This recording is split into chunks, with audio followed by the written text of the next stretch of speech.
For a full 8 years, every single Tuesday night, approximately 100 million Americans would sit down together in front of their television screens to watch the exact same program. It centered on a man and a woman living in a modest little house on the vast American prairie. Their family seemed so perfectly harmonious that viewing it could almost cause an ache in the heart because of how ideal it appeared. Charles Ingalls was shown chopping wood with strength, carrying his young daughters high on his shoulders with affection, and looking at his wife with deep admiration, as though she represented the finest and most valuable thing the rugged frontier had ever offered to him. Carolyn Ingalls, always steady and warm with an uncheckable presence, would look back at him with the very same loving and supportive gaze. United as a couple, they embodied everything that a marriage was ideally supposed to represent: complete devotion, mutual respect, and true partnership in every challenge.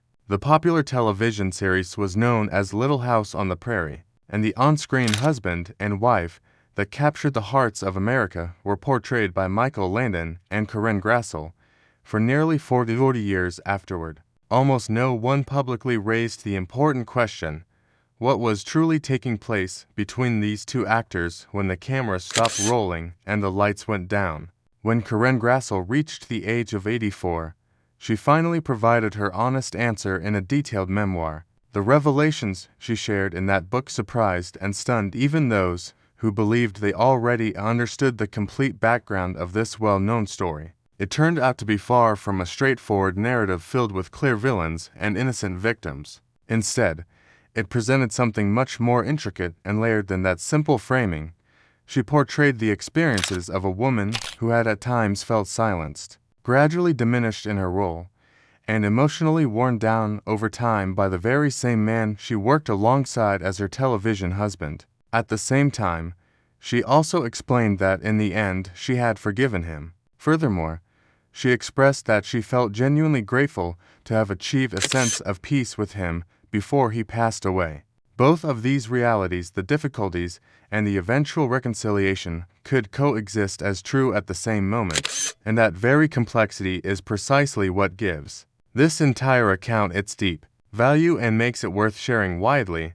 If you have ever sensed or believed that the full truth about a public figure you once admired might be significantly more complicated than what was generally allowed to be known or discussed, then staying engaged with this narrative will likely resonate with you. The things that Karen Grassle ultimately decided to reveal, along with the elements she deliberately chose not to emphasize, offer powerful insights about personal courage just as much as they do about enduring pain and hardship. Karen Grassle entered the world on the 25th day of February in the year 1942, in the city of Berkeley, California. This was a vibrant place filled with intellectual ideas, respected universities, and people who loved to debate important issues about society and the world while sharing coffee. Karen spent her formative years within that progressive geographic and cultural setting. However, as many people learned through long experience, the external reputation of a location often reveals very little about the actual events and emotional realities that unfold inside individual households. What occurred inside Karen Grassle's own family home proved to be considerably more challenging than what Berkeley's image of forward-thinking progress might have suggested to outsiders. Her father had a serious problem with alcohol, consuming it not just occasionally or in social situations, but in a consistent, habitual manner that required little apparent effort to maintain. As a young girl, she directly observed from within what the effects of heavy drinking could do to disrupt and damage an entire family unit. She witnessed how it would distort her father's personality and negatively alter the emotional atmosphere of any room he entered. She also saw her mother working hard to navigate and manage the difficult circumstances. In the process, she herself absorbed important but unspoken lessons that children in such situations often learn instinctively without formal instruction: how to carefully read the mood of a situation before fully committing, how to remain quiet when silence felt like the safer option, and how to patiently wait for better moments. That particular skill of waiting, absorbing tension, and choosing reactions wisely would later prove useful to her in professional ways. she could never have predicted as a child. Yet it would also extract a higher personal price than she realized at the time. She discovered her true passion for theater in a profound way, almost as if finding the single place where her life finally aligned and made complete sense. It was never treated merely as a casual hobby or temporary distraction, but as her genuine destination and calling. She pursued formal studies at the University of California, Berkeley, and then took a significant step further by crossing the ocean to receive additional training in England. There, the theatrical traditions were older, stricter, and more demanding, requiring an American actress to earn respect in environments that did not automatically grant it. She worked hard and succeeded in earning her place. Upon returning, she carried with her a level of training that was serious, disciplined, and deeply rooted in craft qualities that television productions in Los Angeles did not always demand, but consistently rewarded when they were present. She relocated to New York City, where she immersed herself in theater work and paid all the typical dues that aspiring stage actors face during that era. These included performing in modest venues, enduring lengthy rehearsal periods, and taking on roles that received attention only within a small local radius in Manhattan. She was considered talented and capable by her colleagues. However, being good in the theater world of the 1960s did not automatically translate into broader public recognition. Wider fame was what the larger entertainment industry required before opening major opportunities. She arrived in Los Angeles in her early 30s, old enough to have built real experience and skills, yet still young enough to be in the process of establishing herself further. The television industry at that time showed limited interest in an actress's accomplishments on New York stages. Instead, it focused more on what she could deliver quickly in front of a camera, often with material that did not fully match her level of preparation. She continued auditioning, taking available work, and persisting. Then, in 1974, a significant new series opportunity arose during casting.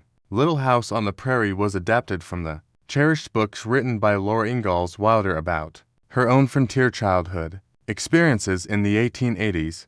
The entire project was under the complete creative control of Michael Landon. He served not only as the lead star, but also as creator, executive producer, primary writer, and director for many episodes. In every practical sense, he was the central author shaping the world of the series. Karen Grassle successfully auditioned for and won the important role of Carolyn Ingalls. This character served as the moral and emotional foundation of the Ingalls family, the woman who maintained stability while her husband pursued dreams and her daughters grew up.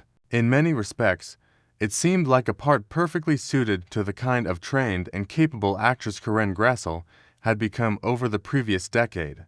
The series made its debut on NBC during September of 1974. It rapidly developed into a true cultural phenomenon of a kind that television rarely creates and can never fully predict in advance. America during 1974 was still recovering from difficult times. The Vietnam conflict had concluded poorly, and the Watergate scandal had further eroded public trust in institutions. The overall national mood felt bruised, uncertain, and in need of something stable and reassuring. Little House on the Prairie provided that sense of solid ground. It presented a working family unit and a husband-wife relationship built on love that appeared authentic, earned, and lasting. Charles Ingalls was depicted cutting wood, repairing fences, and protecting his loved ones. Carolyn Ingalls handled feeding the children, maintaining the home, and supporting her husband as a true partner. Viewers believed in this portrayal completely. They trusted it because Michael Landon delivered a compelling and generous performance on camera. They also believed it because Karen Grassle contributed genuine intelligence, warmth without excessive sentimentality, and a strong presence that made Carolyn feel like a fully realized woman rather than just an idealized television figure. The show attracted up to 100 million viewers at its highest point and ran for 8 seasons, totaling 182 episodes. The most loyal audience in American television was watching a central couple who, by the conclusion of that very first season, were already experiencing a behind-the-scenes reality quite different from what appeared on screen.